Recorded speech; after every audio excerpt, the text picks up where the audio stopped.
obsessed look into basketball. If you're new to the channel, please make sure to hit that like button, subscribe button, and comment down below. Let me know what you thought about today's video.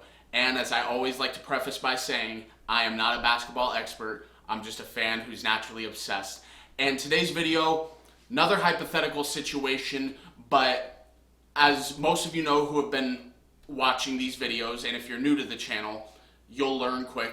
I like my hypothetical scenarios, but the difference between me and other people who speak hypothetically, I do like hypothetical, but I don't like skeptical.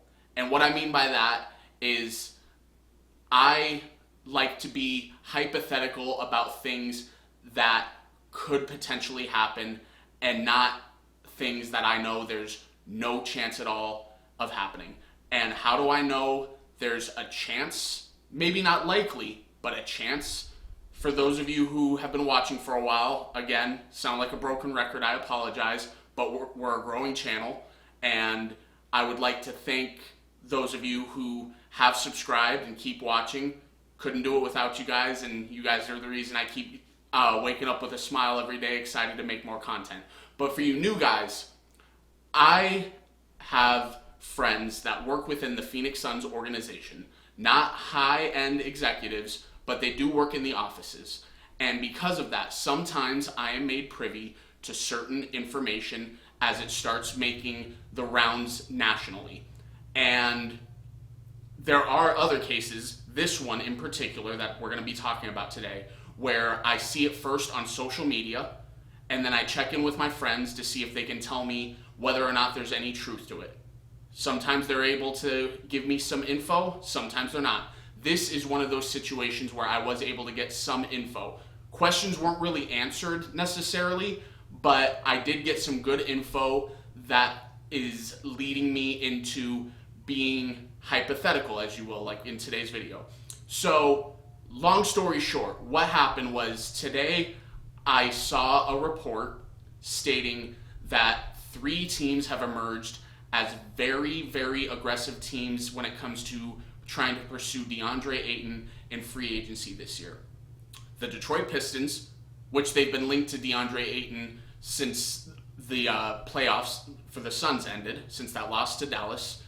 The Portland Trailblazers, which when I got my initial info about several teams are very interested in Deandre Ayton, I made a video about it maybe a little over a week ago.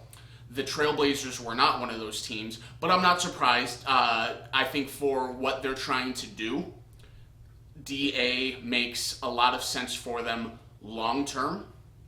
But I did, however, I've been able to rule out several players because I've also reported that the Phoenix Suns feel like they're in a good position to potentially acquire a superstar. Not a star, but a superstar should one become available. A lot of people are dreaming about Damian Lillard, and dreaming's free, so there's nothing wrong with that. But I dug into it, and I was able to come to the conclusion that Damian Lillard is not on the Phoenix Suns' radar. It's not that they're not interested, it's just that they don't really see a reason to aggressively pursue that superstar. And today when I reached out to my friends and tried to get some information, they confirmed that is still the case. So if a trade were to hypothetically happen with the Trailblazers, it would not include Damian Lillard.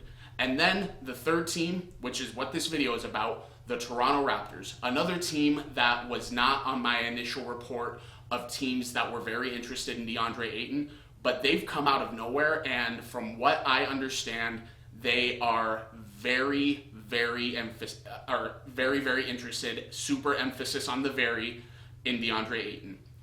What would that look like? How would it happen? I don't know, but I did ask some questions, and Pascal Siakam was another guy I checked on. Even though I personally wouldn't classify him as a superstar, he's a high-level star. Make no mistake about it. I love some Pascal Siakam, and for what he does well, he fits very, very well into the Phoenix Suns offense and defense. I think he's a special talent.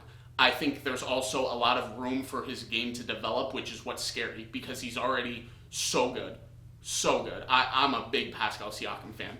Now, because this is hypothetical, before I get into what might need to happen for the Suns to acquire Pascal Siakam in a trade including DeAndre Ayton, I want to mention once again, hypothetical. I'm not saying it will happen. I'm not saying it should happen. I'm just saying if we get to a point where it does potentially look like it might happen, here's what it might look like. Now, I have to go on record and say, when I checked on Pascal Siakam, I wasn't told yes, I wasn't told no, I was told possible. And I took the context of that possible as to probably not. Because there's a lot of factors that go into this. One, why would Toronto want to trade Pascal Siakam? Two, why would Pascal Siakam want to leave Toronto? And three, is Pascal Siakam giving him up worth getting DeAndre Ayton? Despite the disappointments, I love me some DeAndre Ayton still. I'm very frustrated with him. I've hoped for and expected more out of him, but I still love me some DeAndre Ayton. And I am a Suns fan, but you guys will continue to hear me say I am as unbiased as they come when it comes to my sports teams. Sometimes I do get a little carried away, which is why I was beating the drum that the Suns were going to make or win the NBA Finals this year. But I was wrong and I admitted it, and I've been very critical of them ever since. So to answer that question, is Pascal Siakam giving him up worth getting DeAndre Ayton? My honest answer, and you guys will probably agree with this, hell no. Hell no. If the Suns want Pascal Siakam, they're going to have to give up more than just DeAndre Ayton. But I think one of the things that work in the Suns' favor is the fact that the Raptors are very interested in DeAndre Ayton. So it might not take as much as you would probably think. What does that look like? I don't know. I'm still trying to get answers on a couple other things because I plan on making some more content about this as information becomes available. I do know that OG Anunoby has been linked to several trade rumors. I read one today about the Utah Jazz, one about the Portland Trail Blazers. So Toronto's looking to make some moves. But I don't think they're looking to break the whole thing up like they would be if they traded Pascal Siakam. Because, Scotty Barnes, great rookie season, very, very bright future. Fred VanVleet, love some Fred VanVleet. Pascal Siakam, OG Anunoby, they have a squad.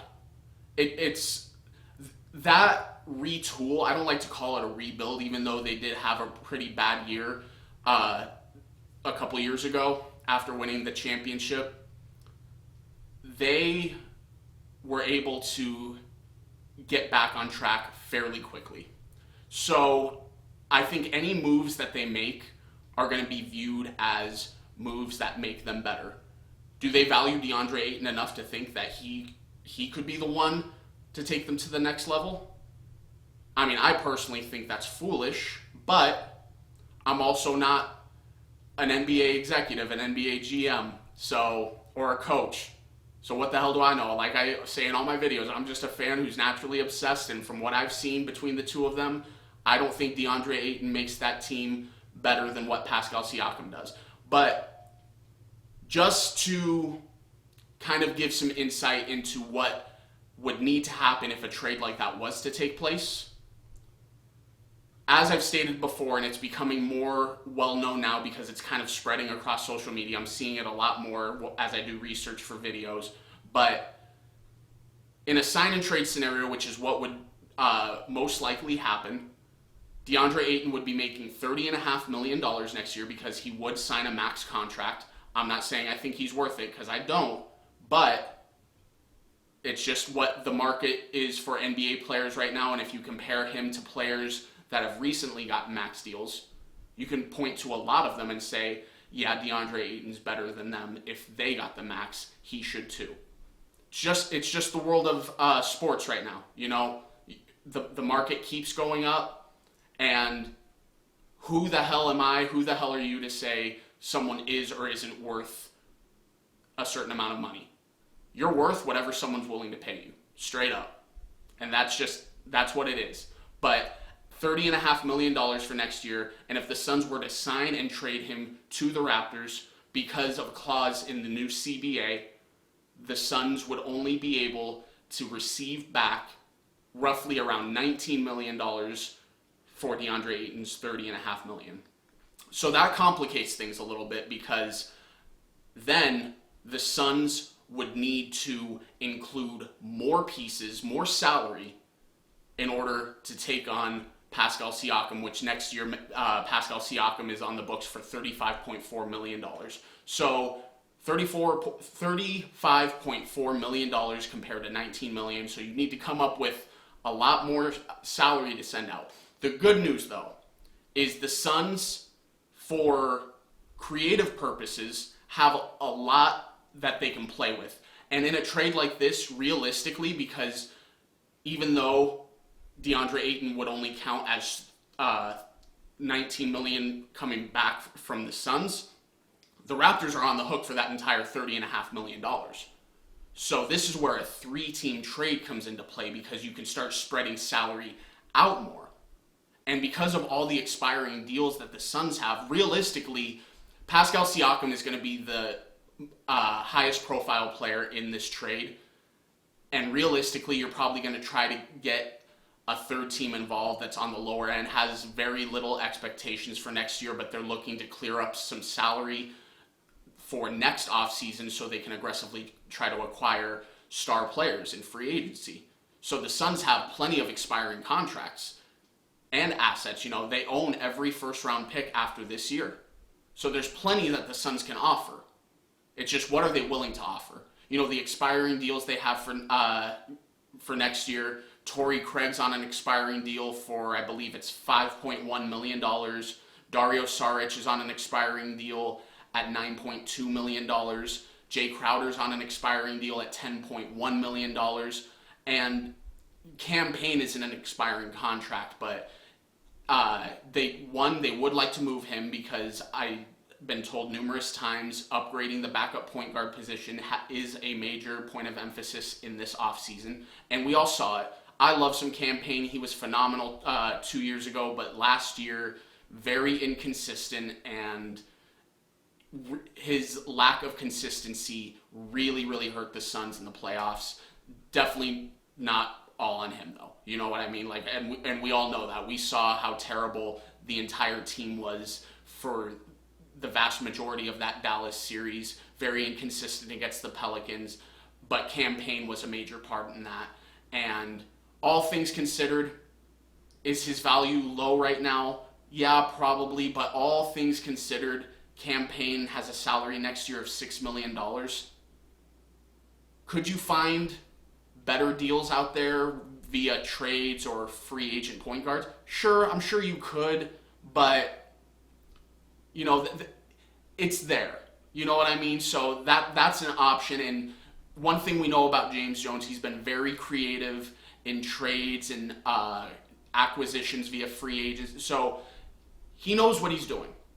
I have the utmost trust in James Jones to pull a trade like this off should it become available. And I think, like I said, I think Pascal Siakam makes this team better. Losing DeAndre Ayton, gaining Pascal Siakam, that makes this team better. No doubt in my mind. And there's still plenty of other moves you have the ability to pull off throughout the rest of the offseason. You have plenty of options. So that's what I know so far. I'm going to do a deep dive the next couple of days, try to see if anything else surfaces, if I can get any new information from my friends. But I would really like to know what you guys think. And again, hypothetical, don't go in the comments being like, yeah, keep dreaming. It's just something to talk about. Mainly, I want to know, do you guys think this trade makes the Suns better? Do you think the Raptors are crazy going after DeAndre Ayton? Do you think DeAndre Ayton would have more of a role in Toronto? Just let me know what you guys are thinking about this topic in the comments down below. And yeah, I'm excited to see. Like I say, I know stuff is in the works. There's some stuff that I know is either being worked on right now, or at least conversations are being had, and I can't wait till it starts to reveal itself so I can talk about it more. But in the meantime, thank you guys for watching. Let me know what you think in the comments down below, and please don't forget to like, subscribe, and comment down below letting me know what you thought about today's video. I'll talk to you guys later. Thanks, guys.